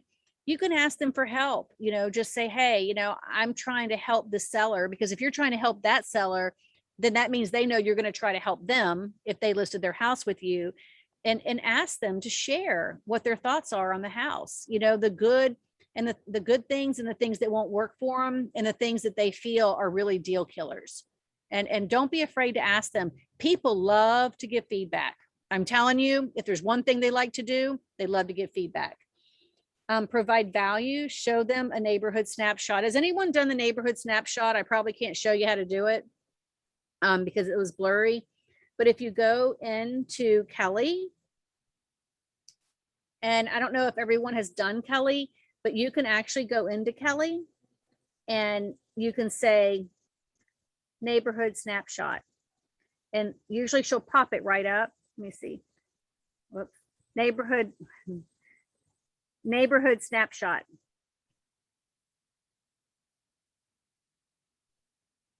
She's trying to copy everything I say. But if you do that and you can say neighborhood snapshot of, Rocky Mount, Virginia, it will pull up a snapshot and it's going to tell you, you look so smart. I'm telling, we can do this too if y'all want to put this on the list. It will tell you what the average price is in Rocky Mount where you're standing. It's going to tell you how many houses have sold, how many are on the market. And when you turn that and you show them that snapshot, it does make you look like you're ahead of the rest. Who does not have the Kelly yet? Marissa, you probably don't because you said that you hadn't done your onboarding yet. Yeah, so I don't have it yet. Okay. All right. But you guys play around with it. And sometimes Kelly is like Siri. She's going to make you really mad because she's going to tell you she doesn't understand what you're saying. But if you keep messing around with it, she'll show you a lot of things. I mean, it's pretty interesting. Again, YouTube it on command. Let's go into this. Any questions you guys have? Would y'all like to have a class to talk about the neighborhood snapshot and to talk about, I know Riley, you said you would, and to talk about doing the campaigns and to get your business Facebook set up? Would y'all like to have a separate class on that? Yes. Yes, that'd be good. Yeah. Okay. All right. Alice, are you writing this down? Oh, yeah. Okay. We'll get this set up. And it's nice because the more I do it, the more I learn too. So build rapport with your guest and you want to establish relationships. Greet everyone that walks through the door. Take advantage of one-on-one personal time. Sometimes you will have 20 people in that open house and you will be so overwhelmed. I'm just warning you, it can at times. You don't even know when it's going to be that open house. But if you have one-on-one time, it's great. If you get someone who just likes to talk and visit, who has no intention of selling or buying a house, you've got to find a way to separate yourself kindly from them to get to the next people that need to talk. I have found that most of my open houses, I'll have one of those and they don't even care if other people are trying to ask questions. They will bend your ear. So just be nice to them and just say, excuse me 1 minute, I need to step away, to greet these guests. Again, wow your guest and show them your neighborhood expertise by using neighborhood snapshots in command. It is so cool. Get to know your guests. Use the Ford method. Family, occupation, recreation, and dreams. Those are probing questions. Tell me a little bit about your family, because if you don't know that they have 3 kids and they need to be in this school district, then when you do your auto prospecting, you're not able to help them as much. So ask these questions and take really good notes. You want to ask about, where do they work? Are you trying to stay within a certain radius of where you work? The MLS offers a radius. If you want to go 3 miles out, just know 3 miles is probably 10 minutes. But if they need to be within a radius of their occupation, then you've already opened that door. Recreation, what do you like to do? If they're nature people and they love to hike and be outdoors, they probably don't want to live in a neighborhood that's on a postage size stamp. So you need to ask these questions. In dreams, what is your dream home? And these are not questions where you're trying to sell somebody something. You're just getting to know them. And you know, the more you listen and the less you talk, you know, the more you're going to get to know them. And I always ask these people these things, and I think it's why they give me more information where I'm able to go in then and send them stuff. But you got to do it right away. Do it that night. If you don't do it that night, they're going to forget who you are the next day. Qualify leads by asking probing questions. Are you interested in the property? What other properties may be of interest to you? What are you looking for in your home? These are probing questions where they're going to start talking to you and they don't feel like you're trying to sell them. So go 3 levels deep with your questioning. If a client says they're interested in the school district, they may ask how many children, then you can ask how many children do you have at home, the ages of your children or their interest. You know, if you show interest, again, it's that thing of leading with your heart. If you show interest in them, they create a bond with you of trust. And once they trust you, it's very difficult for another agent to get a hold of them. You know, will you be willing to set up an appointment to talk further? Or are you interested in viewing additional properties that may be a better fit? What are you doing this evening? Would you like for me to see if I can set some homes up for you to see this evening? Get them while they're there. They're hot, they're ready. I'm telling you, if you call them the next day, all of a sudden their interest in what they were doing that day are somewhere else. Their kids have homework to do, you know, they've had a bad day or whatever, their child's got a fever. So you need to get them while they're there. And that's why I say that a Sunday open house typically should last longer. Identify their willingness. Are you an immediate buyer or seller, or are you a future? And that even says it on my message that I send people when I do my Facebook campaigns. And trust me, most of them ignore me, but I still do get the ones who don't ignore me. So it's worth my while. You know, I just let them know, if you just enjoy browsing for real estate, I am happy to have you browse my website. I share that with them and just tell them, say, enjoy it as much as you want. But if you have any interest in the future of seeing something, I'm here. So just remember to just keep telling them, don't make them feel like they have to buy a house today, because they will calm down and they'll trust you. You can capture contacts and commands simply by sharing your neighborhood snapshots. Neighborhood snapshots are ideal for showing your expertise. And there's something in here that shows how to do it. I'm going to send this to you as well, because you guys, do y'all have the neighborhood snapshot how-to? Does anybody have that? In their thing? Yeah. Hold on.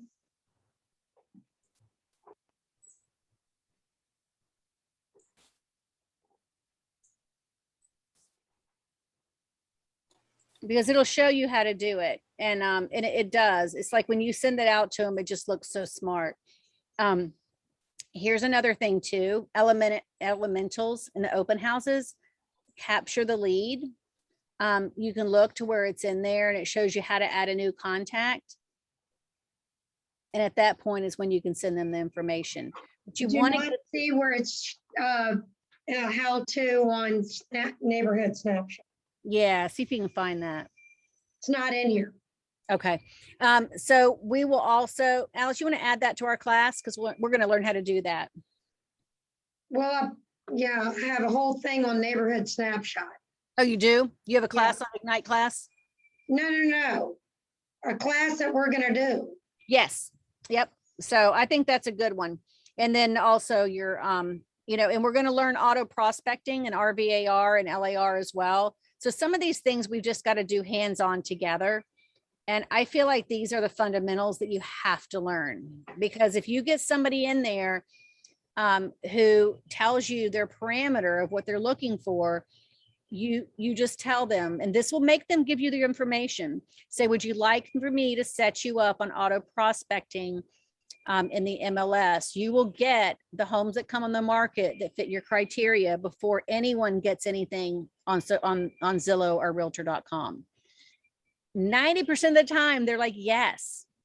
But the difference is you have to know how to do it then, and you have to go back and put them in. And every single time I push immediate, and every single time I get a notification that says that they opened it. I have the same people on there opening it every single day. And then all of a sudden, one of them will call and be like, oh my goodness, we love this house. We'd like to take a look at it. And it's one of my best marketing campaigns that I do. It just takes a few minutes to put it in. So we've got to do a class on that if we can add that in, you know, and I think if we spend a couple hours together, I think we can all do it and we can take notes on how to put them in. So, so a sign-in sheet is a different one.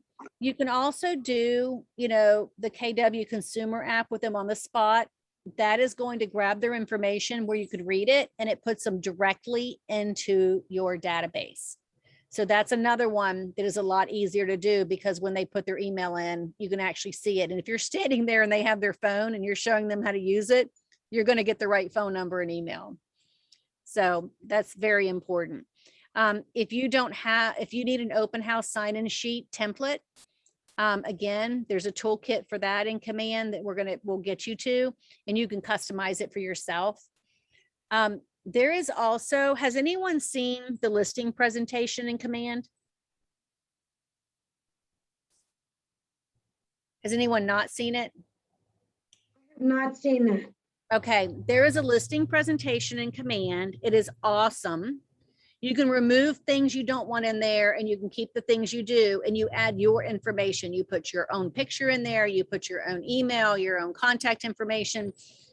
You become that listing presentation and it's very professional. You know, so you just know that you can go in there at any time. We have a binder at the office if you want to bind it. There's just a lot of neat information in there.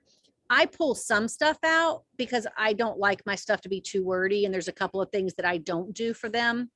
And so read it really well and make sure there are things that you do because some things in our market, you may not do someplace else. But please, that's another thing that we'll show you and we'll send that over to you. Alice, I like doing this together because we can take notes. Oh, yeah. So would y'all like to have that listing presentation?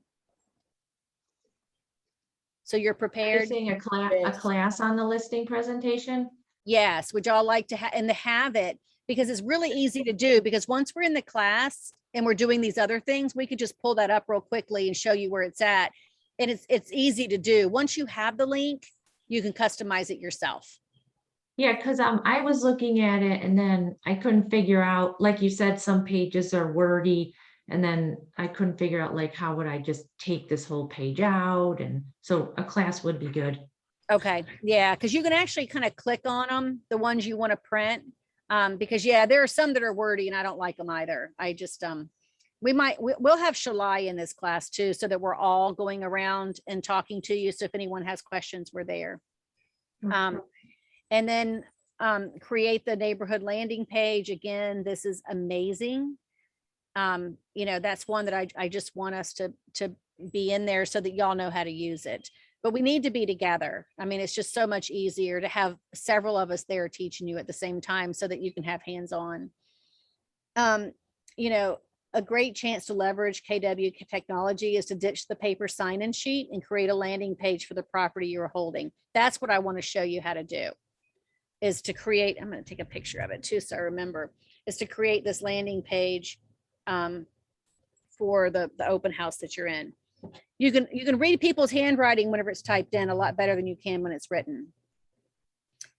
So to create the page, you just go to Command and click on the consumer icon, and under landing pages, click create a new site. It's really easy to do, but it's not easy when you don't know how to do it. So we're going to go ahead and create that. And before we even get off, you know, I feel like next week we'll be able to get together again. And I apologize, we have to wear a mask for a little bit until this dies down. We just want to make sure that everyone's safe. Did everyone get our message of why we're doing this, that we have had COVID and it was someone who was vaccinated? So that means it's creeping along outside of where it should be. But we'll explain that to you. It's really hard to do it on this Zoom call and I want to be hands-on. So real quickly, prospect for safety first. Park on the street, not in the driveway. Just do not want anyone to get hurt because they can't get an exit route. Meet the neighbors. I'll be honest with you, this is another good reason to go over and meet the neighbors and just tell them you're doing an open house. And for safety reasons, you just want to make sure they knew that you were there in case you need them. Another reason to talk to them. Do not turn your back on a prospect. I have had on a few occasions, in one occasion, I had a very, very scary, well, I've had a couple of them, but one was extremely scary, and it wasn't an open house, but I was showing a house and a man came with his wife and daughter. Wouldn't you feel comfortable with the wife and daughter there? And we were outside looking, and all of a sudden the wife said, well, we've got to go. And he said, well, I'll stay. They had 2 cars. And that man kept wanting me to go back through the house. And I knew, I just had a feeling, if you have a gut feeling, you need to be careful. So I side text my assistant and I said, please come out here right away and act like you're bringing signs. And that man stalked me for months.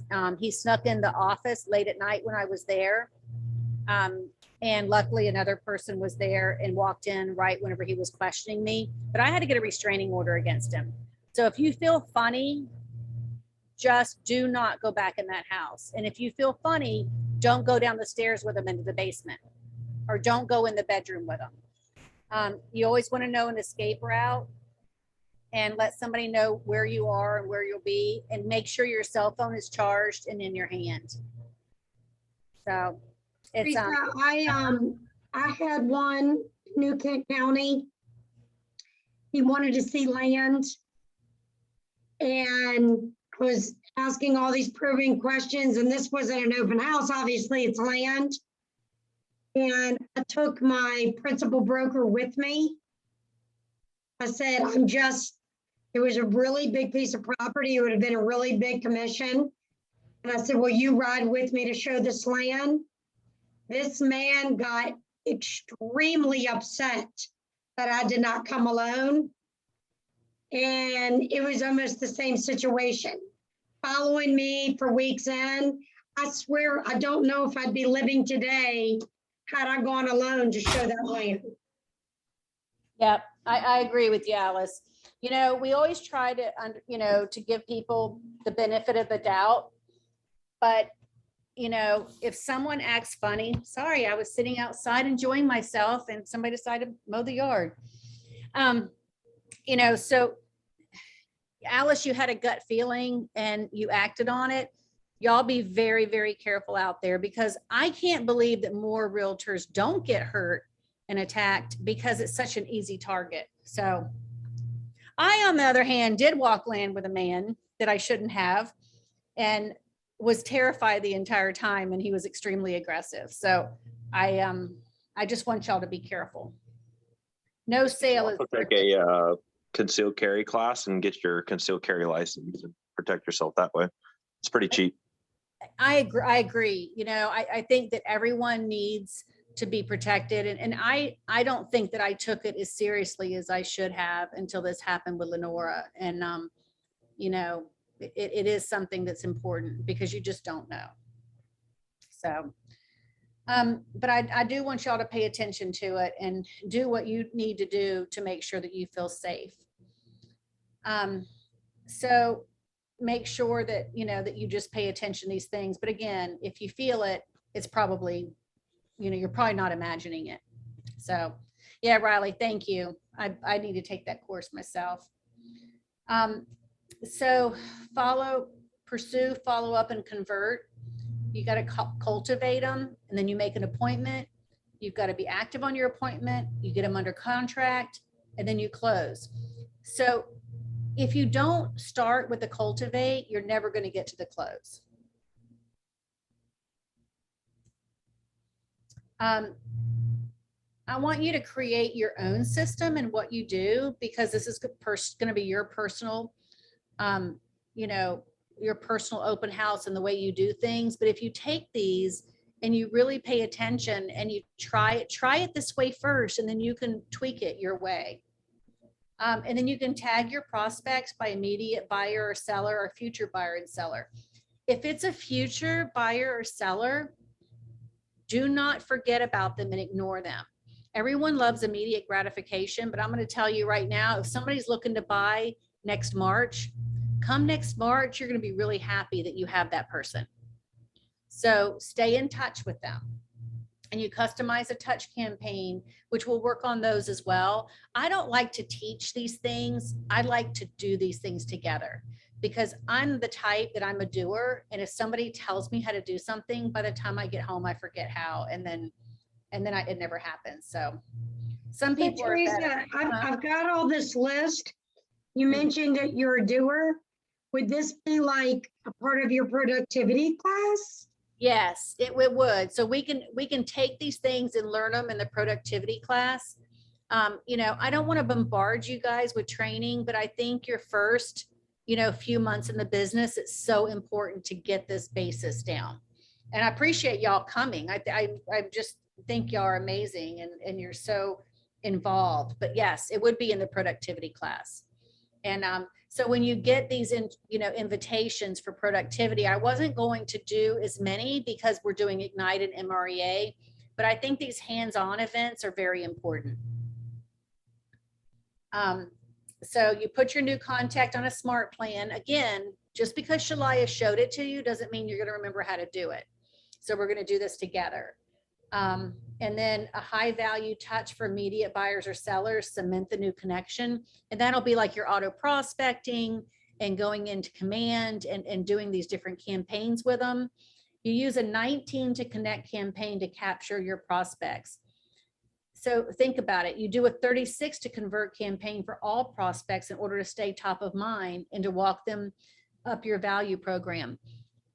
You hear what I'm saying? You cannot just call somebody one time and they're going to become your client.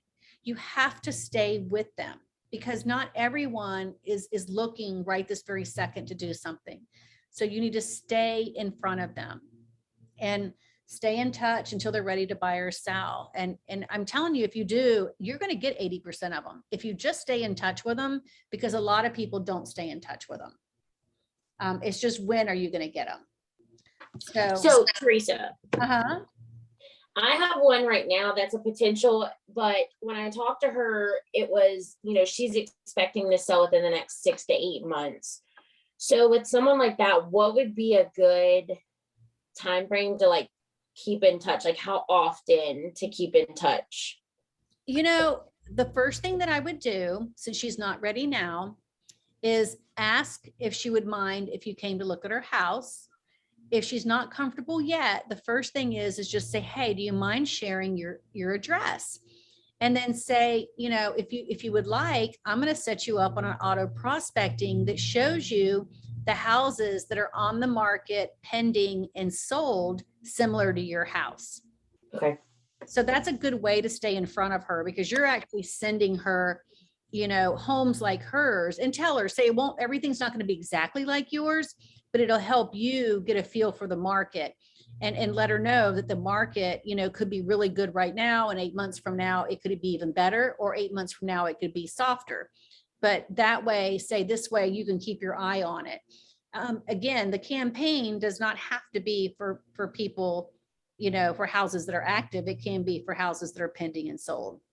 And then she'll be able to get an idea as to, you know, what her price would be. And if she sees them starting to drop and longer on the market, it might make her more anxious to sell sooner. Okay. But that's just one way, but there's going to be other ways you're going to touch her on a regular basis. Because don't believe her when she says 6 to 8 months. At any moment next month, she could be like, this life, you know, happening, this just happened in my life. Everybody has these events, they're life changing. And I decided I'm going to sell sooner, but if you're not in front of her, it won't be you. It won't likely be you. So I'd stay in front of her. And every time your email goes to her, it's going to have your picture on it and your information. So here's some ways to stand out during your open house. You could host a speaker. You know, you could have, you know, a lender in there with you doing pre-qualifications.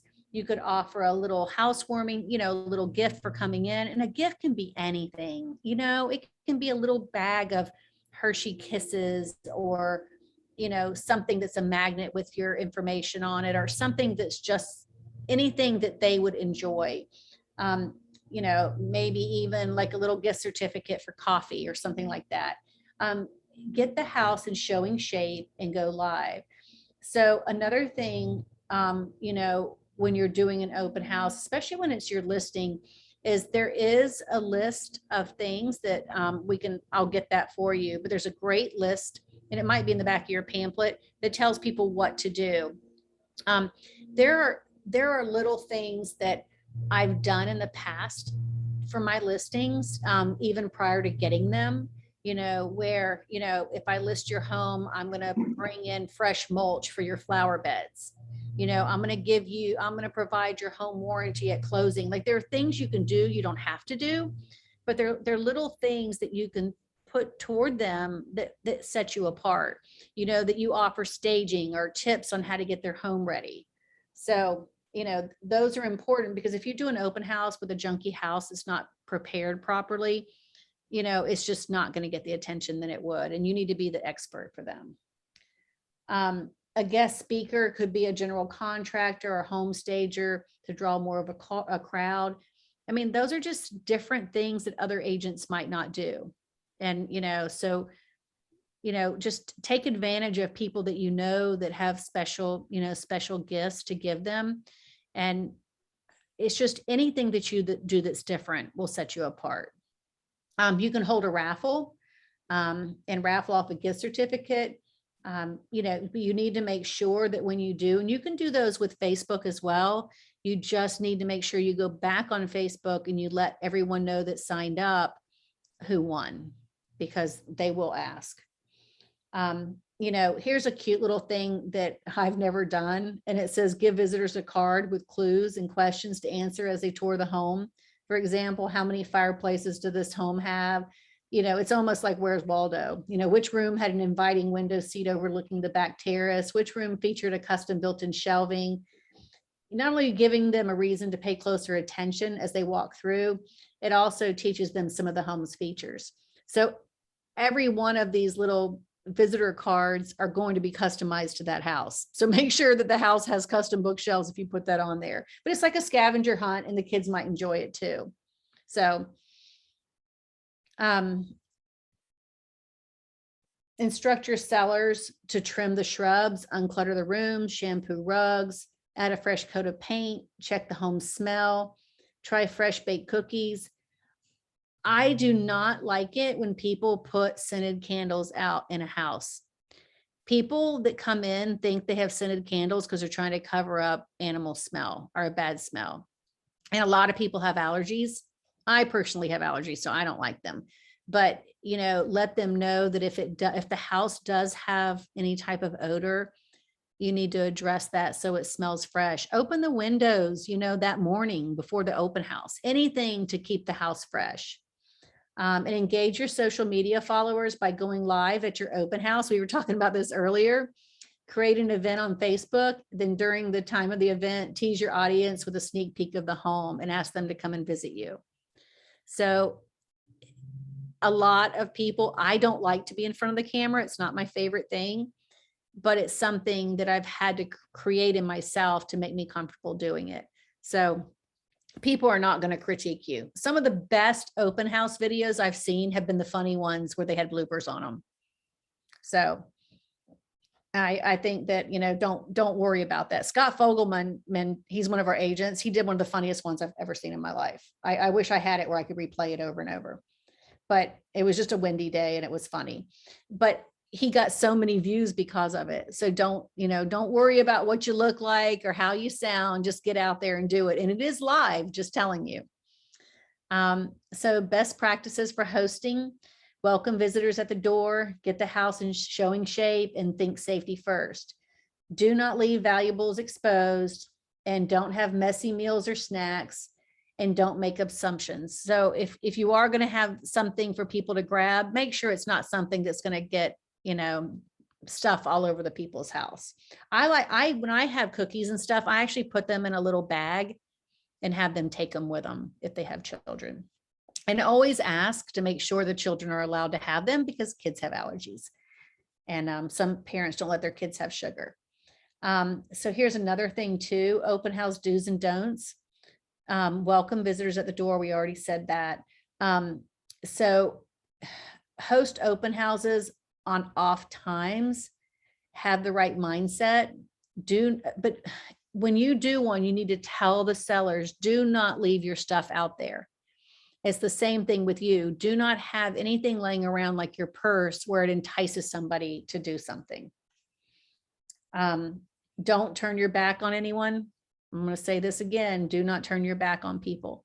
If you feel uncomfortable, make them go first and follow them down to the stairs. Do not go ahead of them because they could shove you down the stairs. Not trying to scare you, but things do happen. Here's a success kit. As a realtor and your new realtors, always carry toilet paper. I cannot stress this enough. I have toilet paper in my car because when you're looking at houses, and sometimes it might be new construction or whatever, you do need to have toilet paper.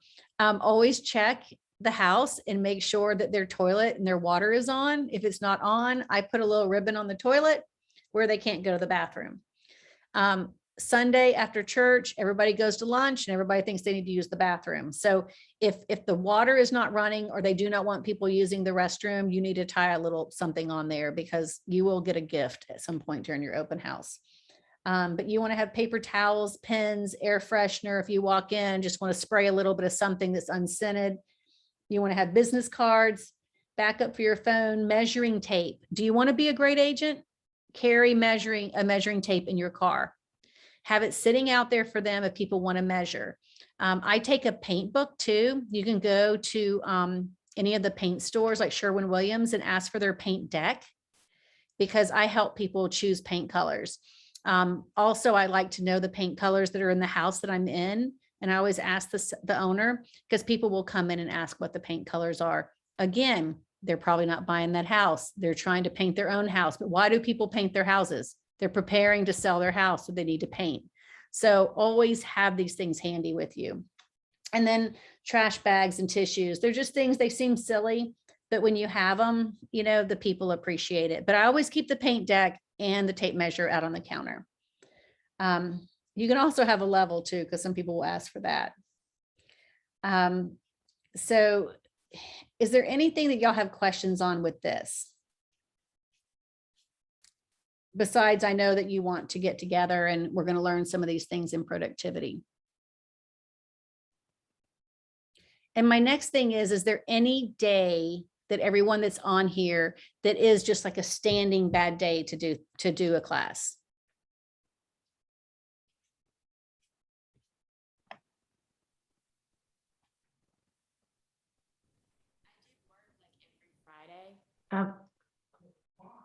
I'd say like, cause school's starting next week and then I drop off and pick up. So like 9 or 3, but any other time's fine.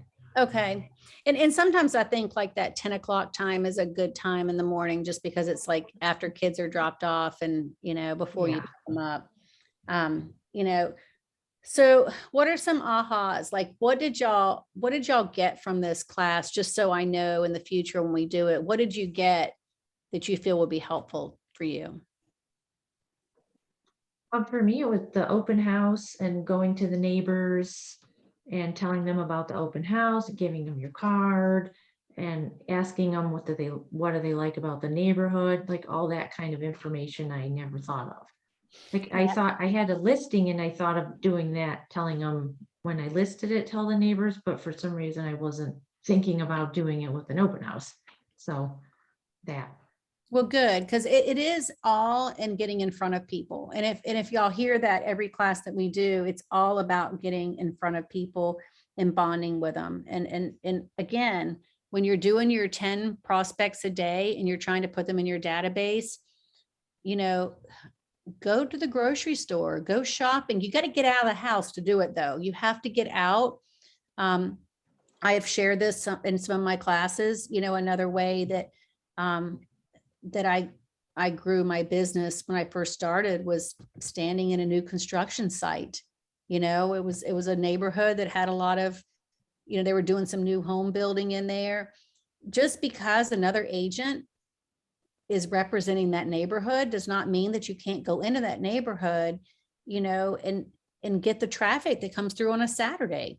Evenings and Saturday and Sunday are when construction sites are going to have activity.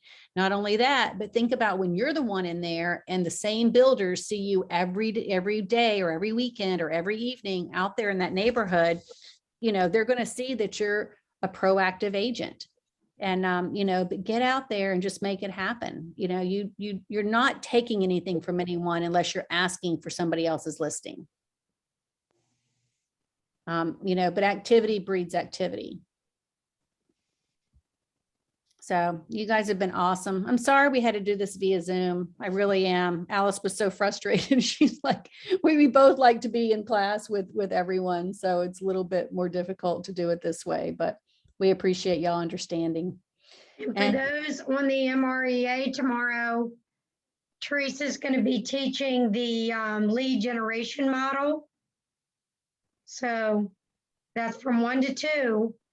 And Shalaya sent out that Zoom link this morning. And I need to check my schedule and make sure that I have something on Tuesday. Can y'all bear with me 1 second? Let me get my phone. Since I had to come in with the lawnmower.